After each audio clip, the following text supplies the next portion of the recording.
யாத்திராகமம் புத்தகம் 1ஆம் அதிகாரம் 1 to 5 வசனங்கள். யோசேப்பை அறியாத புதிய ராஜன் ஒருவன் எகிப்திலே தோன்றினான். இப்போ இதுதான் யாத்திராகமத்தினுடைய ஆரம்பம். நம்ம என்ன பண்ண போறோம்? இந்த யாத்திராகமத்தினுடைய வாசல்ல நிக்கிறோம். இந்த யாத்திராகமம் என்ற ஒரு பெரிய பொருட்காட்சிக்குள்ள, ஒரு பெரிய ஒரு சம்பவத்துக்குள்ள, ஒரு சினிமாவுக்குள்ள, நம்ம இந்த யாத்திராகமம் என்ற சினிமாவுக்குள்ள வச்சுங்களேன், நம்ம உள்ள போறோம். உள்ள போறதுக்கு யாத்திராகமத்தினுடைய வாசல் என்ன பண்றோம்? நம்ம நிக்கிறோம். யாத்திராகமத்தினுடைய வாசல்ல நிக்கிறோம். யாத்திராகமத்தினுடைய வாசல்ல நின்னா அந்த யாத்திராகமத்தினுடைய வாசல்ல பேர் போட்டிருக்குது. என்ன பேர் போட்டிருக்குன்னா, நீங்கள் எகிப்து என்ற இதுக்குள்ள போயிட்டு நீங்க எல்லாத்தையும் தெரிஞ்சுக்கணும்னா எகிப்து நீங்கள் என்னவென்று தெரிந்து கொள்ள வேண்டும். அடுத்தது யாக்கோபு என்பவரை என்னவென்று தெரிந்து கொள்ள வேண்டும். அடுத்தது யோசேப்பு என்பவரை யார் என்று நீங்கள் தெரிந்து கொள்ள வேண்டும்.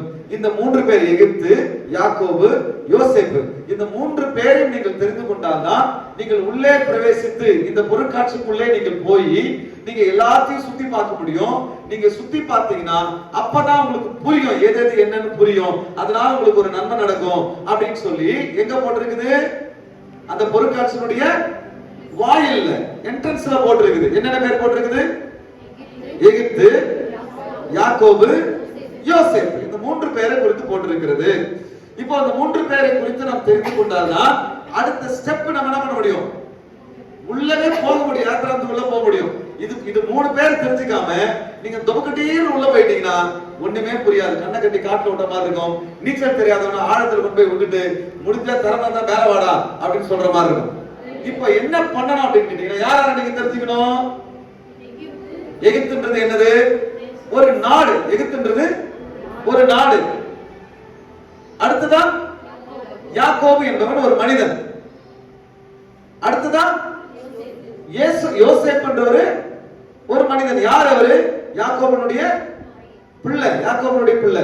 இந்த 3 பேர் நீங்க தெரிஞ்சுக்கணும் அப்படின்னா, கர்த்தருக்கு ஸ்தோத்திரம், பிரைஸ் தி லார்ட். இந்த யாக்கோபை பத்தி நீங்க தெரிஞ்சுக்கணும், இந்த யாக்கோபை பத்தி நீங்க தெரிஞ்சுக்கணும், யோசேப்பை பத்தி தெரிஞ்சுக்கணும் அப்படின்னு கேட்டீங்கன்னா, கர்த்தருக்கு ஸ்தோத்திரம், யோசேப்பினுடைய வம்ச வரலாறுக்குள்ள நீங்க போகணும்.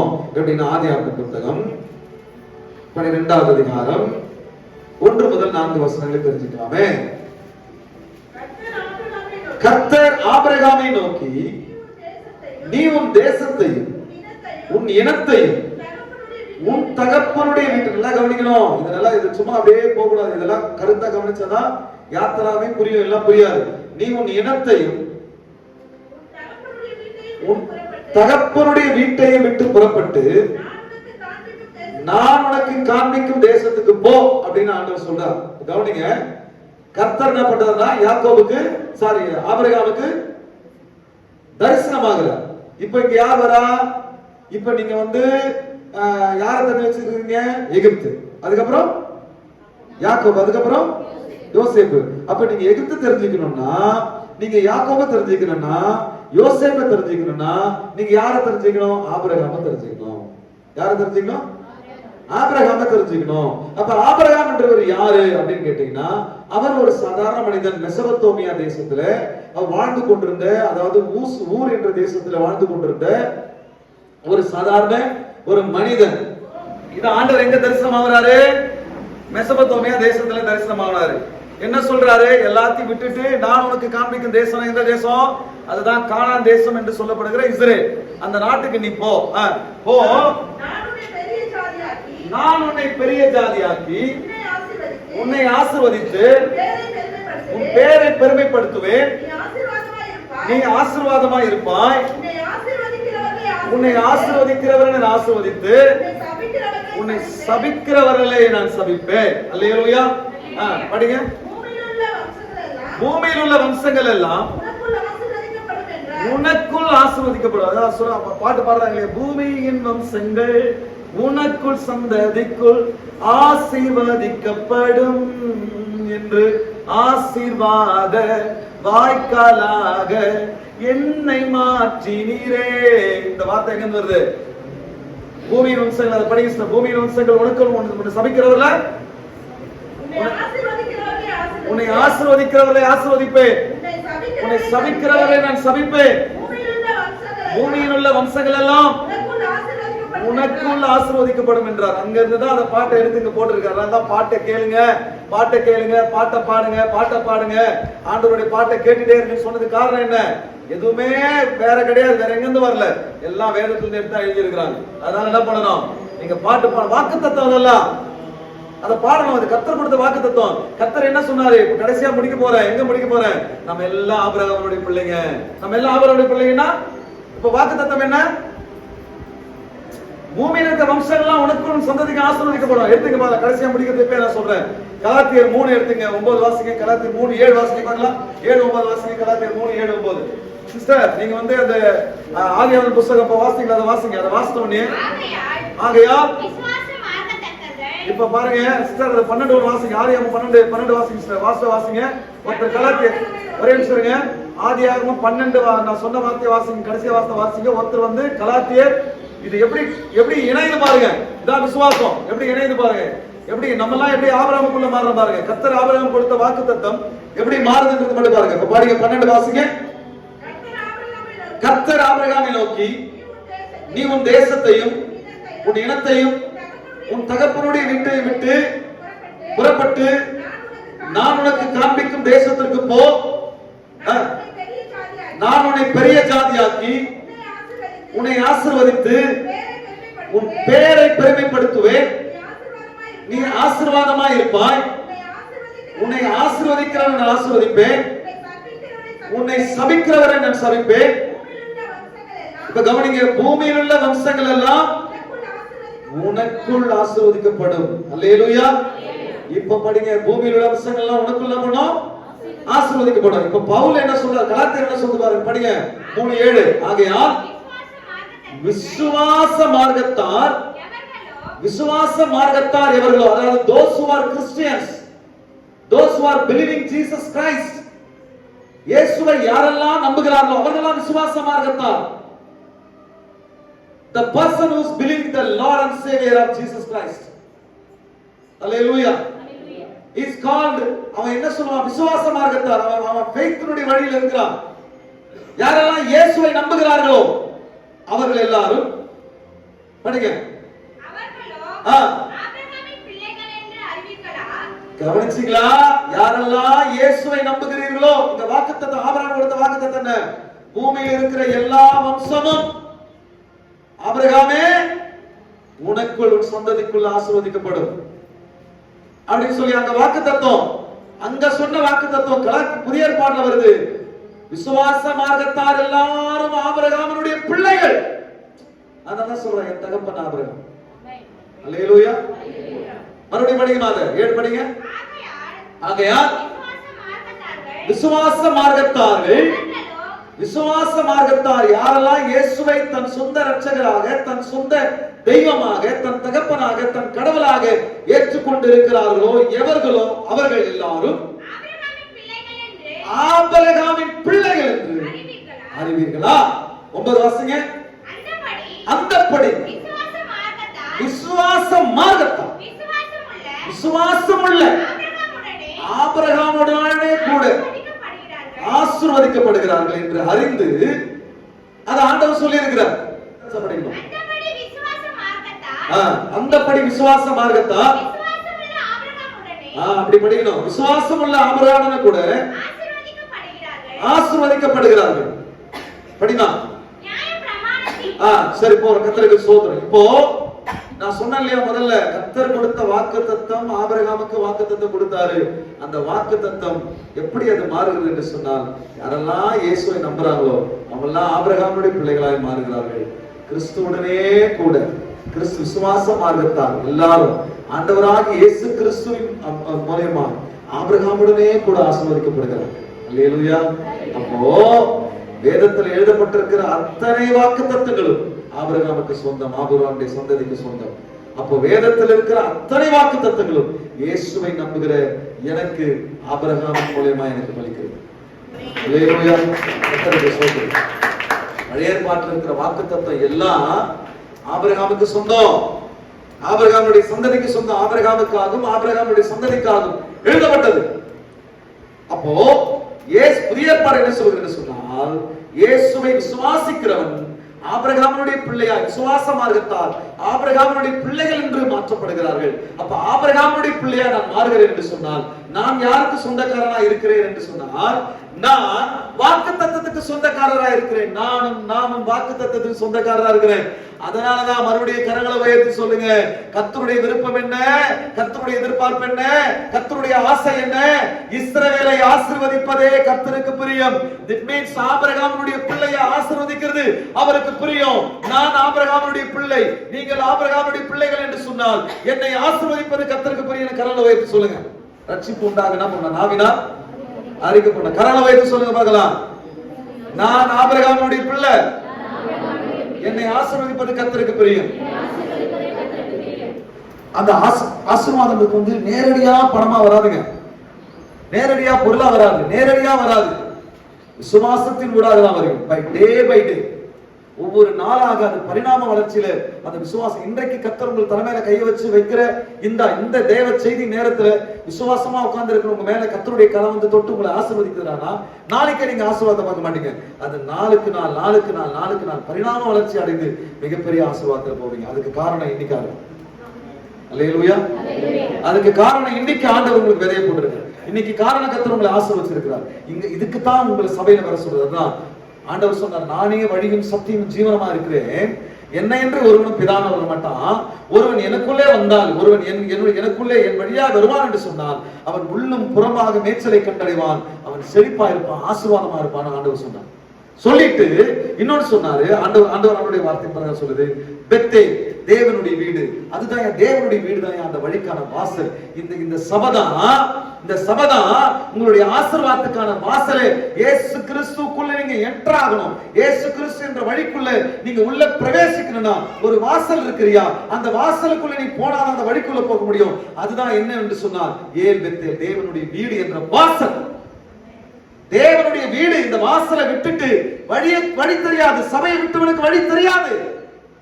சபையை மறந்தவனுக்கு வழி தெரியாது. என்ன வழி, என்ன பிரச்சனை, என்ன எது, எனக்கு தீர்வு என்னன்னு தெரியாது. வாசல் அடைக்கப்பட்டுருச்சு. வாசல் அடைக்கப்பட்டதுனா என்ன தெரியும், வழி தெரியுமா? தெரியாது. வாசல் திறக்கணும். இன்று வரைக்கும் உனக்கு திறந்திருக்குது வாசல். அல்லேலூயா. இயேசு அழைக்கிறார்.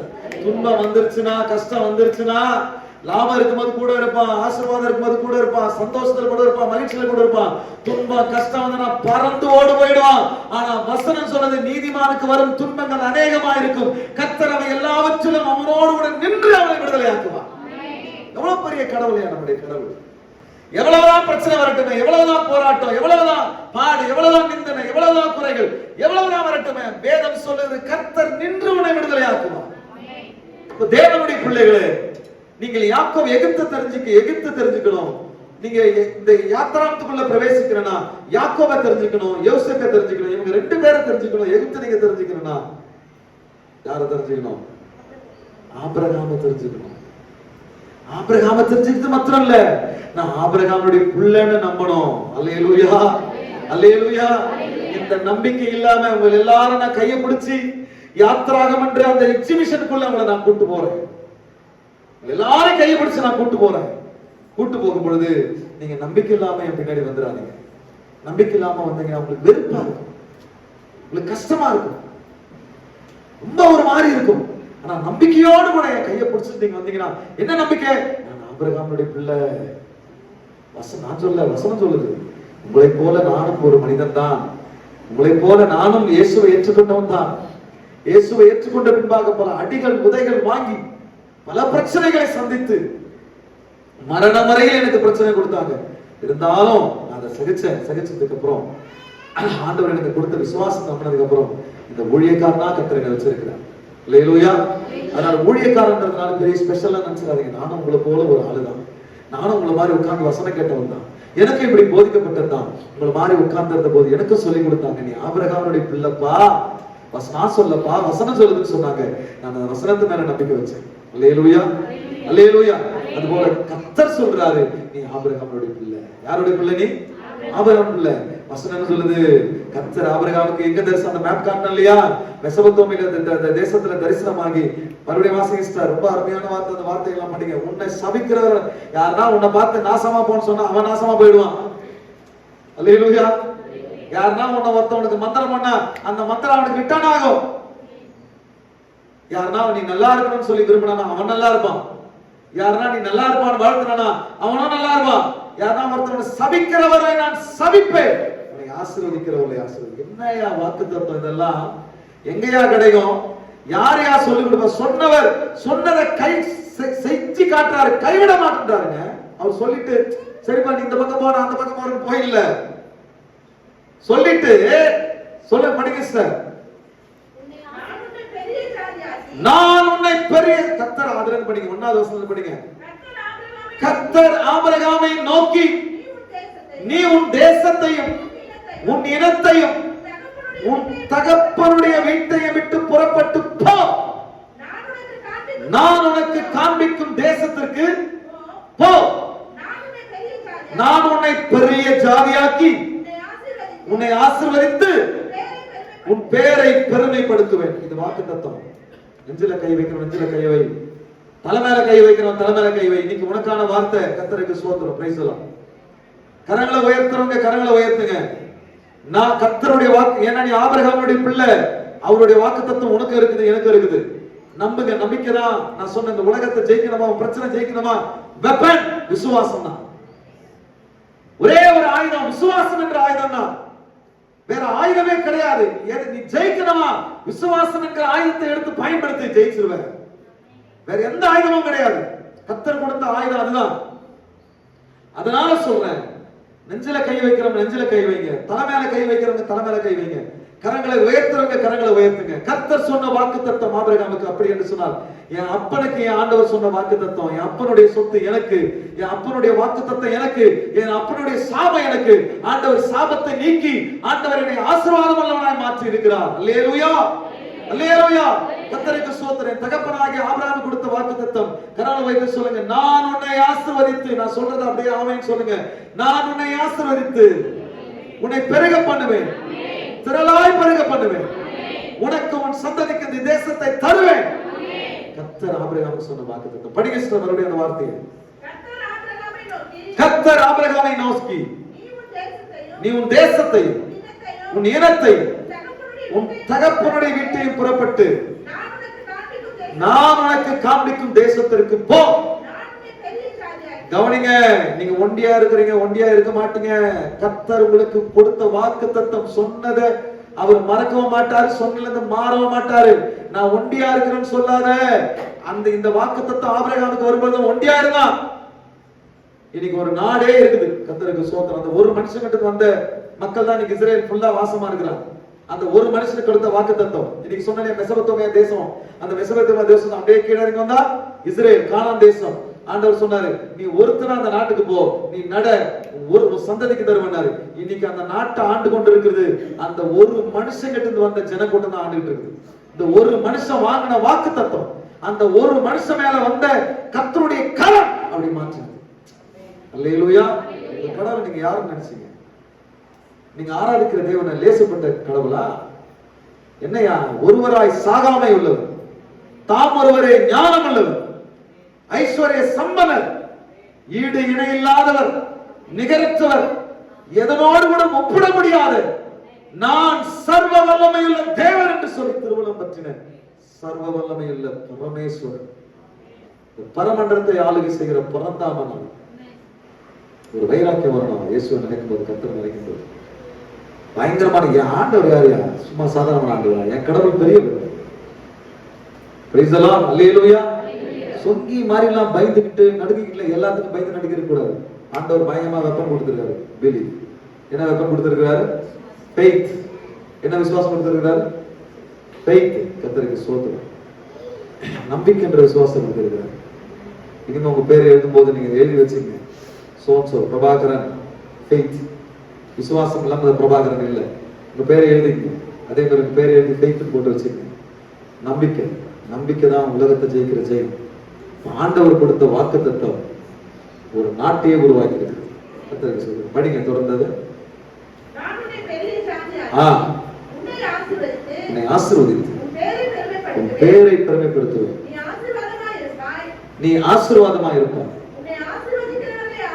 இந்த கவனிங்க, என்ன மாதிரி வாக்குத்தத்தம் இதெல்லாம்? உன்னை ஆசீர்வதிக்கிறவனை நான் ஆசீர்வதிப்பேன், உன்னை சபிக்கிறவனை நான் சபிப்பேன், பூமியில் உள்ள வம்சங்கள் எல்லாம் உனக்குள் ஆசீர்வதிக்கப்படும் என்றார். அல்லேலூயா, அல்லேலூயா. அதான் ஆண்டவர் சொன்னார், இஸ்ரவேலை ஆசீர்வதிப்பதே கர்த்தருக்கு பிரியம். யாக்கோபுக்கு விரோதமான மந்திரவாதமும் கிடையாது, இஸ்ரவேலுக்கு விரோதமான குறி சொல்லுதலும் கிடையாது. கர்த்தருக்கு ஸ்தோத்திரம். எவனை உன்னை சபிக்கவும் முடியாது, எவனை உன்னை ஆசீர்வதிக்க முடியாது. உங்களை சபிக்கிறவரும் கர்த்தர் தான், உங்களை ஆசீர்வதிக்கிறவரும் கர்த்தர் தான். முழு அதிகாரம் உங்களுக்கு கர்த்தர் மேல இருக்குது. அல்லேலூயா.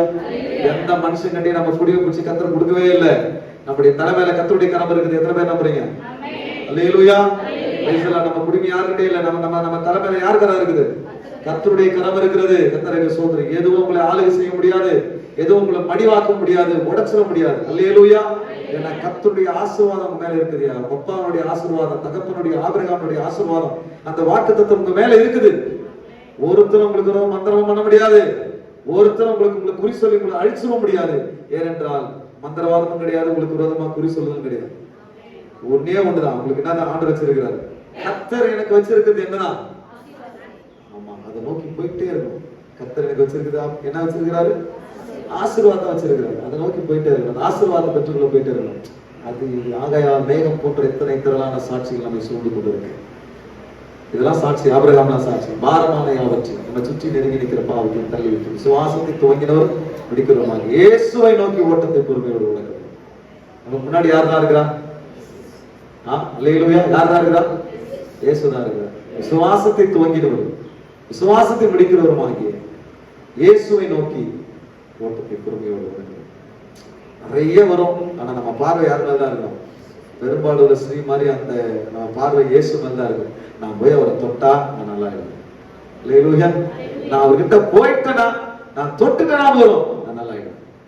அந்த மாதிரி கர்த்தருக்கு ஸ்தோத்திரம். இயேசுவை பார்க்க தான் சபைக்கு வரணும். இயேசுதான் முக்கியமா இருக்கணும். இயேசுவை தான் நோக்கி ஓடணும்.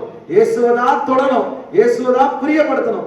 இயேசுவை தான் மகிமைப்படுத்தணும். இயேசு கூட தான் பேசணும். இயேசுவை மட்டும்தான் நேசிக்கணும். இயேசுதான் நமக்கு அம்மாவா இருக்கணும், அப்பாவா இருக்கணும், நண்பனா இருக்கணும், தோழனா இருக்கணும்.